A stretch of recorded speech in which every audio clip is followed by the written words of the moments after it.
I've obviously not been a strong supporter of Barack Obama, but this really is over the top. It does enormous long-term damage to our military. They act as though it's like highway spending. You turn it on and off. The fact of the matter is he's having a huge impact on the ability of future presidents to deal with future crises that are bound to arise. Well, that's former Vice President Dick Cheney last night on the Hannity program here on Fox News, slamming the Obama administration's plan to shrink our military to a size not seen before World War II. The move not only raising concerns about national security, but also about our troops and our veterans.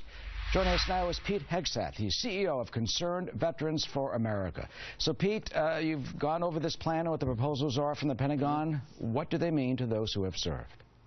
Well, you had Secretary Hagel standing at the podium talking about how we live in an increasingly dangerous world.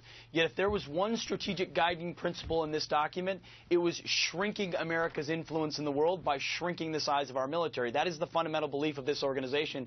They don't want to get entangled in another war, which no one wants. But guess what? We don't get to predict what the next battlefield will look like, whether that'll be a strategic strike or a massive land war. So to shrink our influence is to tie our own hands. And that is effectively the policy that this administration is putting out with this budget. Well, in their defense, they say that the technology has changed. You've got that it's a different threat environment out there, and then they can handle that with the troop numbers that they're proposing.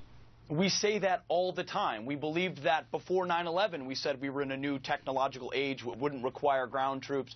Anyone who looks at history understands that you never are able to fully predict. Yes, the warfighter today has more firepower and capability than a World War II rifleman did, but it doesn't mean you can replace those boots on the ground. There are also cuts in other systems that are critical to warfighters too.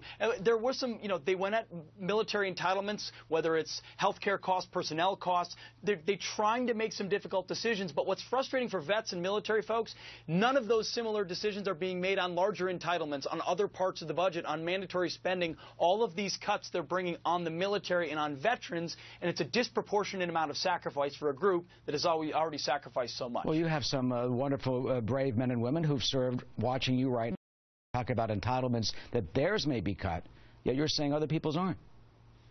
What I'm saying is, right now, the largest part of our budget is mandatory spending, Medicare, Medicaid, Social Security, which haven't been touched by any sort of reforms, yet we continue to go at the Defense Department as if that's the place we can balance our books. Sure, there are a lot of places we can spend Pentagon dollars more wisely, and our group, Concerned Vets for America, has been at the front of trying to find that fat and cut it. We're open to reforms on pensions. We're open to reforms on health care, open to reforms on TRICARE premiums, because you've got to get a hold of personnel costs lest you push out warfighting. But to think the Defense Department's where we're going to get it all is so short-sighted, but it's indicative of this administration that thinks that's where we should cut, and we should be spending more on mandatory entitlement and dependency programs here at home. All right, well, that's the debate right now that they're going to have on Capitol Hill. Pete Hegseth of Concerned Veterans of America, thank you for sharing your insight with us today. Thanks, Eric. Right.